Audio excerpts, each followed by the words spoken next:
Good afternoon, everybody. My name is Dr. Maria Kranakova. I'm a manager of the Bushfire Services at the Fire Protection Association Australia.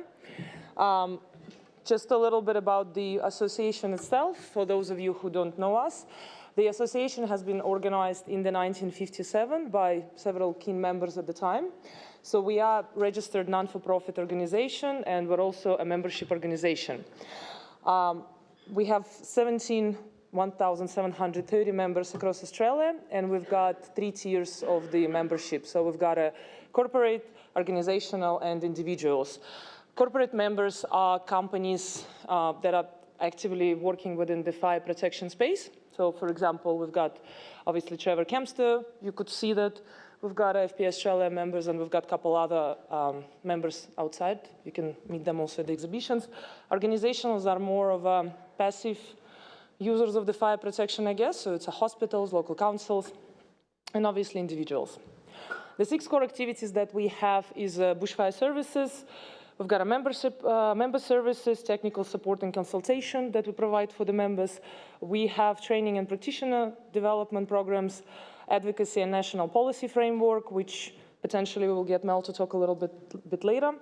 We've got ozone protection and synthetic greenhouse gas regulations activity as well. And we're also working on licensing and accreditation. So for those of you who are working within the bushfire space, you would know of the BPAT scheme that comes under the bushfire and the licensing and accreditation. I am talking instead of our CEO or interim CEO, Lee Gershausen, who couldn't be here today. So I'll be talking more about the strategic plan that we have for the next 5 years. I also would like to mention that this month is a National Fire Protection Month for FPA Australia. So if you're interested in checking out any of the other events that we have, they are available online, most of them just webinars. You can have a look on our website. And the month has been opened on Monday by the Governor General and his wife, David Hurley, and His Excellency David Hurley and Lindsay Hurley, who sang a really fun song about our organization. I have like a clip of 12 seconds. If anybody wants to get amused, feel free to talk to me later. I'll show it to you. So our Directions 28, which is a 5-year strategy plan. Fun name, couldn't figure out what the Direction 28 stands for a long time. Apparently it's just 2028. As you can see, we've got a framework that's STARS framework, which stands for S is a skills and development, T is a technical advice, A accreditation licensing, R representation and advocacy, and S is a services to members. And as a part of the work that we've been doing as a senior executive leadership team last year, we've been working on filling in the framework for different areas. And obviously, I was responsible for the bushfire. So I'll just give a brief rundown of what the bushfire looks like using the STARS framework. So in the end of the 2028, we've got an ambitious goal. In terms of the skills and development, FPA Australia is the leading provider of bushfire training services. It does not mean that we're going to be overtaking from the universities. It's more of PD sessions, various add-ons, additional workshops that need to be run, or just a facilitator for various training activities that are available. And as a part of it yesterday, the BPAT forum, we started looking into the revision of our BPAT scheme. And as a part of that revision, of which I will talk a little bit later as well, we are going to be identifying the gaps in the current skills and trying to fill them in, either by providing something or just finding an additional providers where we can make sure that they would be accredited or recognized within the BPAT scheme. Technical advice. So we're looking into pipelining bushfire events that would promote engagement with relevant state authorities and practitioners on various emerging trends.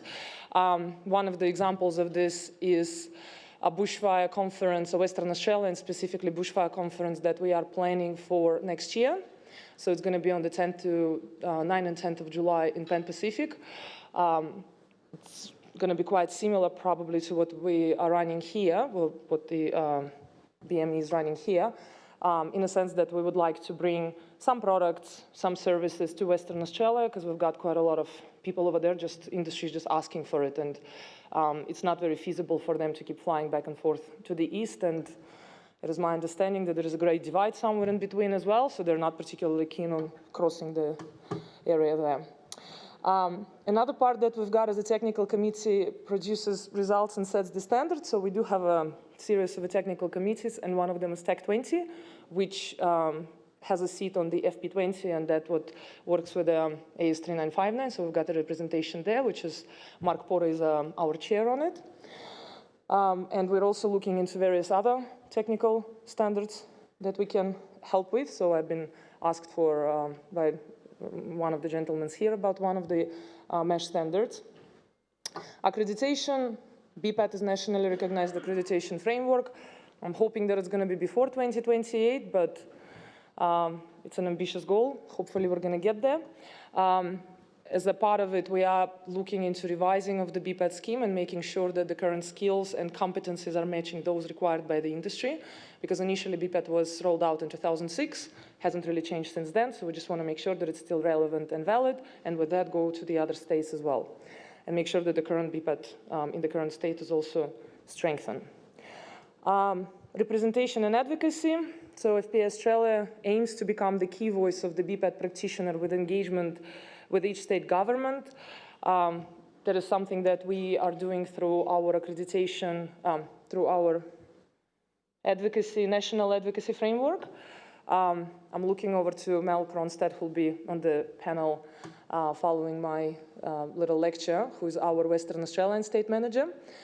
We also have Queensland State Manager Alan Mitchell, and we currently have a New South Wales State Manager position vacant, and Victorian State Manager also position vacant because both of the managers decided to retire because they just decided that it's time for them to go and do their own thing, and they were all kind of around that age where I guess retirement was a thing. I was a bit jealous, I must say. I just got back from holidays and kind of also want to just retire. Couple of the examples what we're doing in terms of representation and advocacy, particularly here in New South Wales, we work quite close with DPE and New South Wales RFS to make sure that the BPAT practitioners are heard and recognized. In Western Australia, I don't know if Mel, you want to add something, but we are about to, I think in the end of this month, 29th we're going. We're meeting, Western Australia planning and building ministers, so it's two separate ministers. Thank you. I've been told that I'm going only 2 days ago, so I haven't seen the agenda or anything yet. And we're hoping that we're going to be able to promote, and it's obviously all of it is about promoting BPAT and making sure that the bushfire industry is strengthened. And our final point is services to members. So we would like to establish a clear, tangible member benefit for bushfire industry. To turn around our bushfire membership a little bit, this year we have brought with us our manager of a member services, Sharon Uncle, who is just sitting in there. She can make herself visible. If anybody of you is interested, have any ideas as to which services we can provide or how we can service the bushfire industry a little bit more, please do let us know. That's the reason why Sharon is here. She's quite keen to hear about it. As we were established mainly as the fire protection industry for the building itself. So we are a little bit more tailored probably in a membership in that space, but we would love to make sure that the bushfire industry is heard and included. And we're looking into diversifying our membership model to make sure that the bushfire industry is included and heard. So if you do have any thoughts or any ideas, so please join or talk to Sharon at some point about joining us and just letting us know what can we do. The last person that I would like to introduce as well, of whom I forgot in the beginning, is Nick Best, who is our bushfire technical officer. If you've got any questions in terms of technical capabilities, Nick probably would be the person to ask. And yeah, I think that's it. We've got a, thank you. We've got a 50 seconds if anybody has a very quick question. I try to finish right on time. I usually speak very fast. Great, thank you.